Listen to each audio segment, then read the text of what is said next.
Hey, ¿qué tal? Muy buenas noches. Hoy tenemos unos pequeños relatos.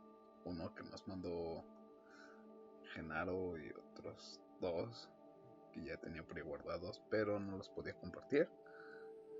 Así que vamos a comenzar con esto de la Travesía Podcast.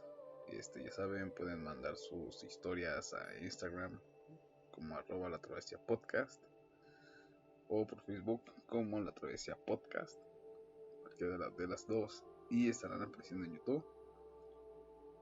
Cualquier cosa, pues igual manden ahí el mensaje y vamos a empezar. Buenas noches. Are you afraid of the dark?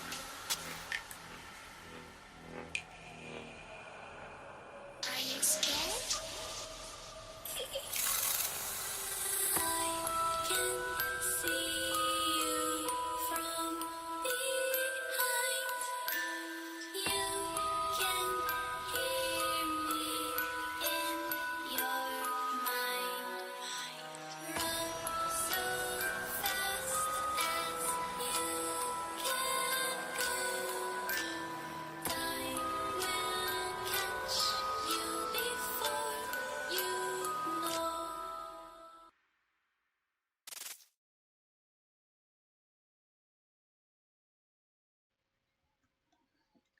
En la Ciudad de México hay muchos lugares que ocultan leyendas aterradoras, pero sobre todo aquellos que diario reciben millones de chilangos y turistas. Pues esta es la historia del fantasma que habita en la Basílica de Guadalupe. Es uno de los lugares más recorridos de la Ciudad de México y uno que solo en 12 de diciembre su escritura nació el 12 de octubre de 1976. Sin embargo, existe otro edificio que fue construido muchísimo antes, conocido como la Vieja Basílica. Desde el viejo edificio fue construido por ahí del año de 1709. Millones y millones de personas han visitado el lugar con el propósito de cumplir mandas, elevar oraciones y solo turistear. Sin embargo, hay un visitante que ha logrado llamar la atención de todos los pequeños e insignificantes detalles, pues ya que no está vivo. Pues según se cuenta, que se ha visto el fantasma de una mujer con frecuencia en la casa de la Virgen de Guadalupe.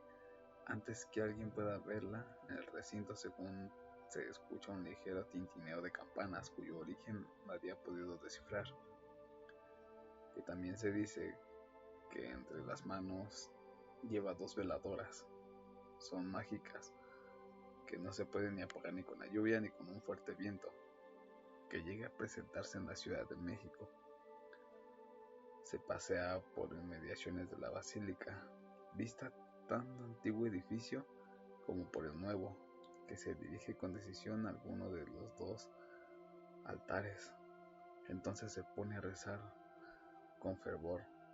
Sus plegarias suelen ser escuchadas por los visitantes, pero nadie se atreve a verla de frente. Después, la mujer se dirige a los altares, a veces a pie y otras veces a rodillas, y deja alguna ofrenda. Una vez termina su rutina, se levanta literalmente, atraviesa las paredes y se mete a accesos cerrados. Algunos incluso aseguran que a veces desaparece sin decir más.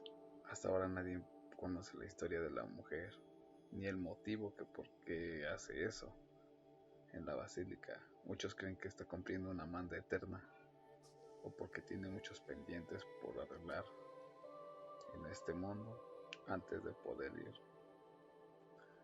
y descansar en paz.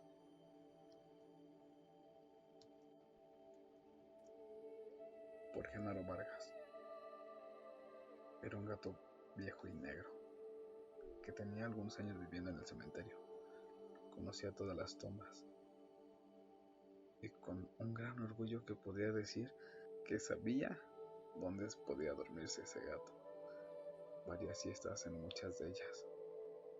Pero hubo un día en el que el viejo Miñino contempló a un extraño suceso. Había un fantasma sentado encima de una lápida de aquel cementerio. El gato contempló al fantasma, pero el fantasma solo contemplaba el cielo. Fueron varios días y semanas en las que el fantasma se pasaba sentado viendo el firmamento, ya fuera de noche o en día muy nublado. El viejo gato también buscaba en el cielo aquello que con tanta fascinación tenía embobado al fantasma, pero el gato nunca logró encontrar nada que era peculiar para sus gatunos ojos. Pasaron 1 y 2 años, 3, 4 o más. El gato se envolvió más lento y dormilón. El fantasma, en cambio, seguía como estaba, en donde estaba, con la cabeza apuntando hacia el cielo, sentado y encima de aquella tumba. Un cierto día, que hacía mucho frío, mucha neblina, el gato sintió sus huesos congelados, también cansados. Caminaba lento y tenía mucho sueño, tanto como no había sentido en toda su gatuna vida. Decidiendo tomaría una siesta, llegó a la tumba, dio un par de vueltas en círculo como lo hacen los gatos y cayó rendido. El gato comenzó a temblar y se dio cuenta que no se podía más. Abrió por última vez los ojos y miró al asombro de la tumba que había escogido para tener la última siesta.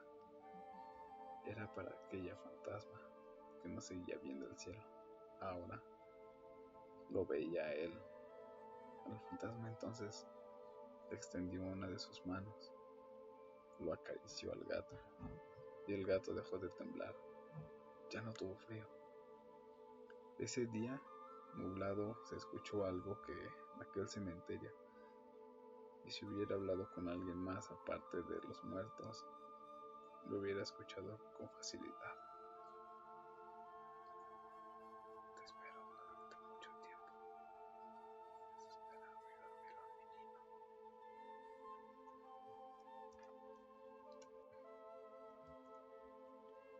El brujo al que se llevó el diablo. La aparición del diablo, la existencia de brujas, los hechiceros, los chamanes, amarres o escuchar a la llorona son sucesos que vivimos todos los mexicanos que causan dudas y un cuestionamiento que siempre queremos comprobar. Se dice que en San Francisco del Rincón, tierra vecina de nuestro Benito León, es famosa por ser el hogar de personas que participan en magia blanca y negra, pues existía un brujo que en cuanto murió, su madre buscó todas las funerarias, alguien que le diera permiso de velar el cuerpo de su hijo, para que después darle la santa sepulta, pero en ningún lado tuvo éxito. Todos le negaban el servicio, argumentando que el brujo tenía tratos con Satanás y que lo más que pudo hacer en unas funerarias cercanas del barrio de arriba fue venderle el cajón de muerto. La mujer, al entristecerse, estableció el cajón del muerto. Se encontraba muy preocupada, pensativa. La madre del brujo recordó que una vez comentó que cuando muriera lo dejara en el mismo lugar donde cayó muerto. Le instruyó que no moviera el cuerpo sin vida y que ni siquiera se le ocurriera echarle la bendición ni rezos. La madre, desesperada, debió que aquel brujo tenía muchas horas de muerto. Recordó por la calle 20 de enero. Había una funeraria que recientemente había cambiado de domicilio, y a pesar de eso la mujer decidió llevar ahí al muertito y velarlo con alguno de sus familiares, porque amigos no tenía. debido era un gran brujo muy temido. Pasada la medianoche, los deudos de la velada de cuerpo encendieron 4 veladoras en un ambiente pesado y tenso, ya que por tradición y por miedo se dispusieron a rezar como siempre los velatorios en el rosario. Con el rosario en las manos, se antiguaron al hacer la señal de la Santa Cruz.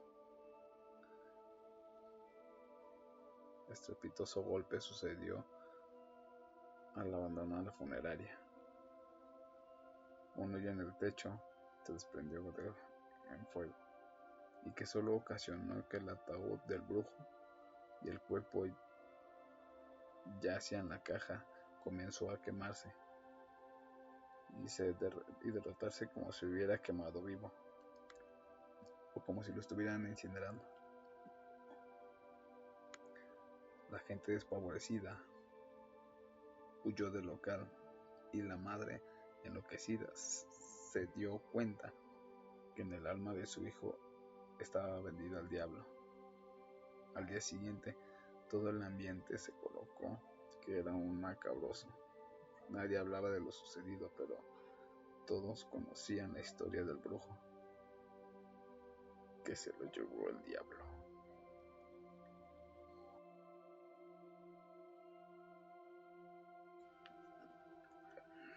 Y recuerden que este podcast es traído a ustedes por Star Trek. Y también quiero mandar un saludo a Susana Jiménez, Cris Alcántara, Mara Pérez, Angie Morín, Erika Yedith Salvador, Jacqueline y Jocelyn Chamón, Janet y Janely Santana, Junior y Pablo Igual Santana, y Nelcy Chan, que nos escuchan desde Quintana Roo, Estados Unidos, Puebla y la Ciudad de México. Y el Estado de México. Y esto fue La Travesía Podcast. Buenas noches.